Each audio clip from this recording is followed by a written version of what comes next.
A little under 2 years ago, I reviewed Blue 12 and Annapurna's breakout hit Stray, which proved that it is indeed possible to make a wholly engaging game based around a cat's unique perspective. Given their innate platforming skills, insatiable curiosity, and general sense of adventure, the feline viewpoint translated itself into gameplay almost naturally.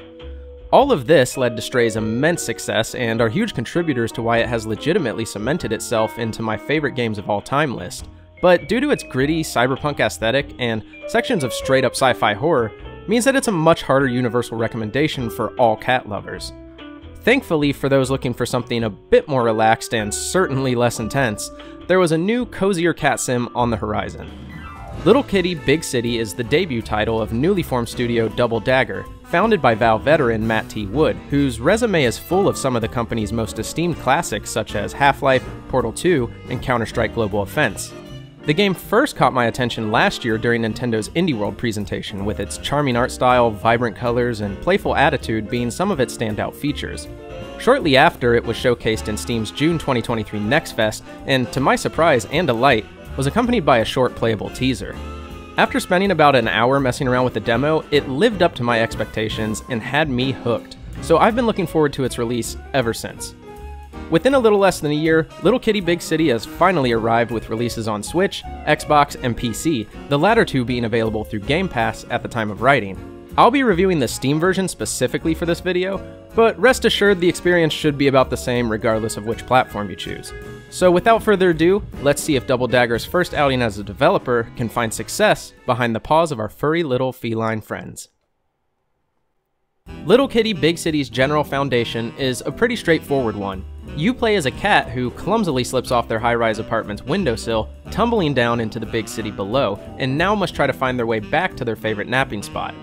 The idea actually came about while creator Matt Wood was teaching his kids about programming when they pondered what kind of shenanigans their two cats, Mario and Roxy, would get into should they ever get out of the house and be lost for a day.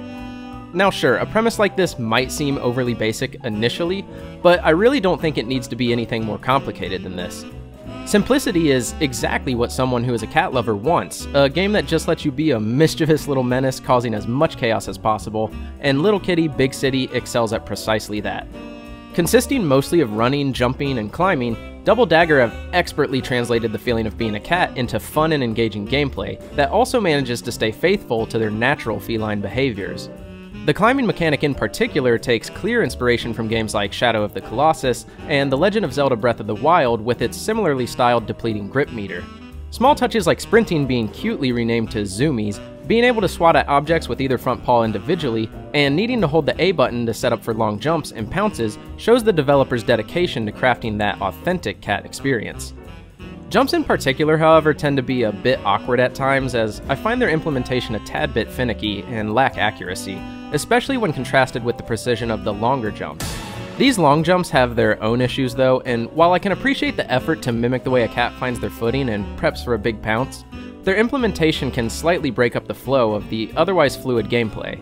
I'm fully aware that this is a bit of a nitpick, however, and the game is so laid back that you'll never really be in any sort of rush. In fact, many of the mechanics present aren't even necessary for the main goal of getting back up to the apartment building, which just reinforces what makes them so fun, as their inclusion is simply there for the joy of being a cat. As far as this aforementioned main quest though, don't expect anything particularly in-depth, as the focus here is primarily on the side activities, drawing its inspiration heavily from games like A Short Hike and, once again, Breath of the Wild. Both of these games have a main goal, sure, with A Short Hike's being to reach the top of the mountain and Breath of the Wild's being to defeat Calamity Ganon, but these act much less as major objectives and more so exist to help drive the exploration and discovery.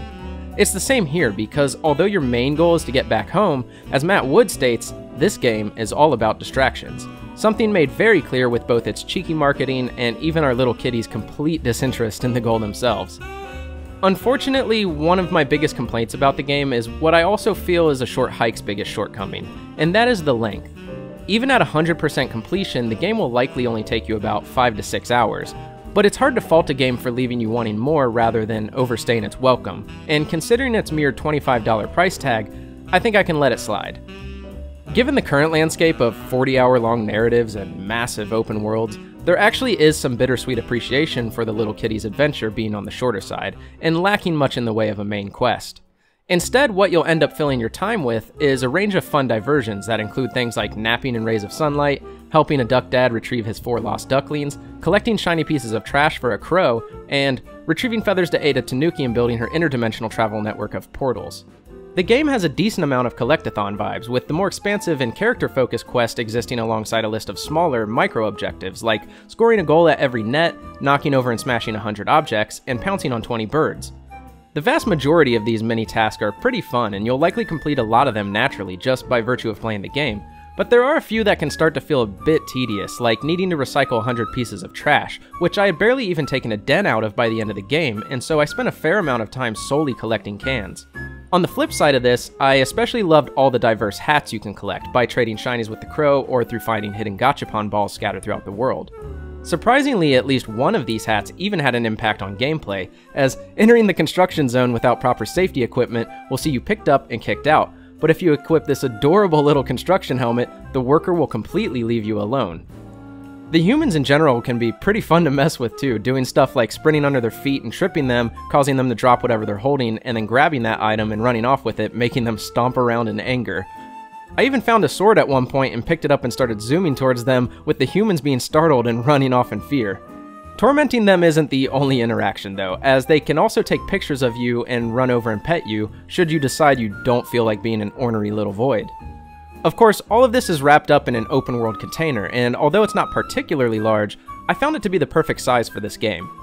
There is a map in the pause menu, as well as the Tanuki's fast travel system, but I didn't really find either of these necessary since you'll have the city memorized relatively quickly, and traveling from one side to the other only takes about a minute.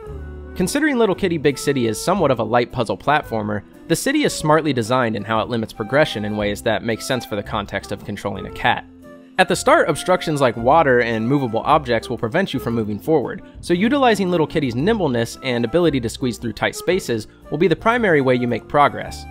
Further into the game, these ideas get expanded upon with new challenges and obstacles, one example of which are the aggressive dogs that require you to find nearby bones to distract them so you can pass by unseen. Doing so is often quite rewarding too, especially since the game doesn't need to directly tell you the solution, so stumbling onto a bone and remembering the empty food bowl near the dog allowed me to piece together the solution all on my own. The main hindrance to your progression will be the stamina meter I mentioned earlier, and finding and eating all of the fish will be the only way to expand it enough to make it back home. These fish provided some really fun puzzles as well, like how one of them requires you to snatch a fish out of a fisherman's cooler and make a run for it. Now, none of these activities are particularly challenging, but given the intended coziness of Little Kitty Big City, any sort of hindrance to its easily accessible gameplay would only take away from the excellent sandbox they've created, and even more so would greatly clash with the game's lovely presentation. Upon launching the game for the first time, something that immediately caught my attention before even getting past the main menu is the soundtrack. Composed by Riley Koenig, Little Kitty Big City's OST is a focused collection of jazz, utilizing strong influences from mostly bebop, hard bop, and cool jazz. Now, anyone who knows me knows that I am a sucker for these genres, and so I instantly fell in love with Koenig's soundtrack. Beyond just the normal piano, drums, double bass, and brass, I really enjoy the implementation of a vibraphone in some of the tracks, which brings out the fun and playful nature of the game, and very much reminded me of the instrument's inclusion on the original Sims soundtrack. This playful tone goes further than just the music too, and carries over into the game's visuals, complementing them excellently.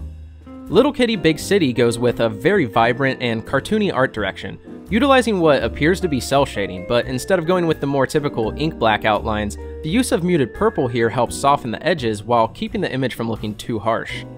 That being said though, some sort of anti-aliasing would still have been welcomed, as jaggies can be a bit distracting when playing at lower resolutions.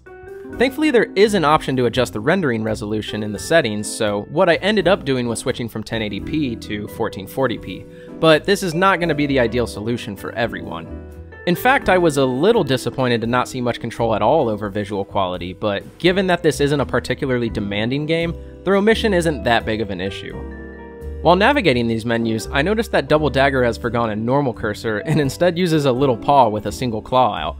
Small details like these really demonstrate the developer's love and care for cats, and is reinforced by elements like the dedicated meow button, getting scared by cucumbers, and having Little Kitty's head track objects they knock over.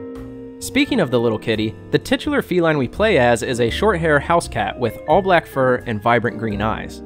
While I definitely would have liked to have some customization over the fur color and patterns so I could play as my own cat, it is nice to see a black cat being given the spotlight considering the negative stigma that still surrounds them due to antiquated superstitions and misconceptions.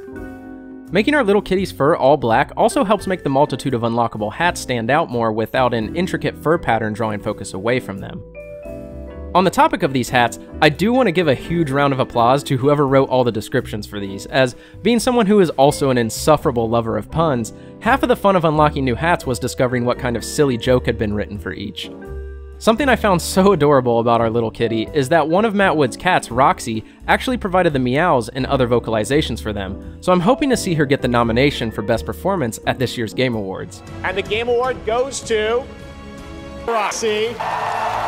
It's not just Roxy featured either, as Matt's other cat Mario can be found out in the city and will even teach you a new emote once you find him.